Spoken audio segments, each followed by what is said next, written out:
اعوذ باللہ من الشیطان الرجیم بسم اللہ الرحمن الرحیم قال انه يقول انها بقرة لا ذلول تصير الارض ولا تسقي الحرث مسلمات لا شيعة فيها قالوا الآن جئت بالحق فذبحوها وما كادوا يفعلون۔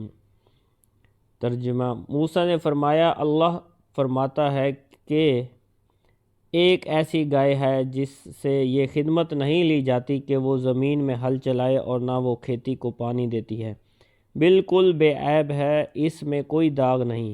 یہ سن کر انہوں نے کہا، اب آپ بالکل صحیح بات لائے ہیں۔ پھر انہوں نے اس گائے کو ذبح کیا، حالانکہ وہ ذبح کرتے معلوم نہ ہوتے تھے۔ تفسیر اور وَمَا كَادُوا يَفْعَلُونَ، اور وہ ذبح کرتے معلوم نہ ہوتے تھے۔ بنی اسرائیل کے مسلسل سوالات اور اپنی رسوائی کے اندیشہ اور گائے کی گرانی قیمت سے یہ ظاہر ہوتا تھا کہ وہ ذبح کرنے کا قصد نہیں رکھتے، مگر جب ان کے سوالات شافی جوابوں سے ختم کر دیے گئے تو انہیں ذبح کرنا ہی پڑا۔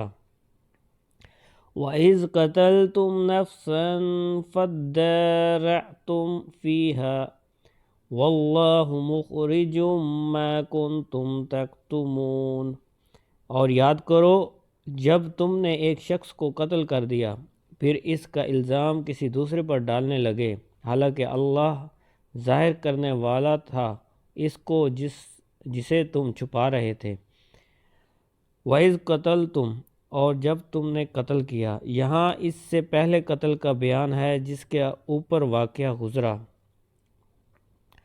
فَقُلْنَا اضْرِبُوهُ بِبَعْضِهَا كَذَلِكَ يُحْيِي اللَّهُ الْمَوْتَى وَيُرِيكُمْ آيَاتِهِ لَعَلَّكُمْ تَعْقِلُونَ۔ تو ہم نے فرمایا کہ اس مقتول کو اس گائے کا ایک ٹکڑا مارو، اس طرح اللہ مردوں کو زندہ کرے گا اور وہ تمہیں اپنی نشانیاں دکھاتا ہے تاکہ تم سمجھ جاؤ۔ تفسیر فقلنا، تو ہم نے فرمایا، بنی اسرائیل نے گائے ذبح کر کے اس کے کسی عضو سے مردہ کو مارا اور وہ بحکم الہی زندہ ہو گیا۔ اس کے حلق سے خون کا فوارہ جاری تھا۔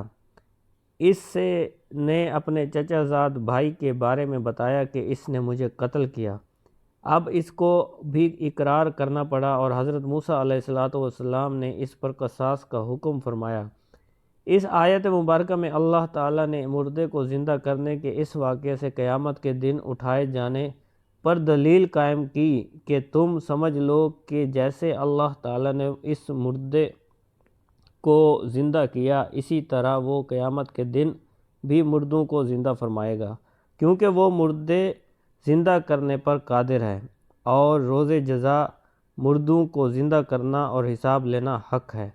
صدق اللہ العظیم۔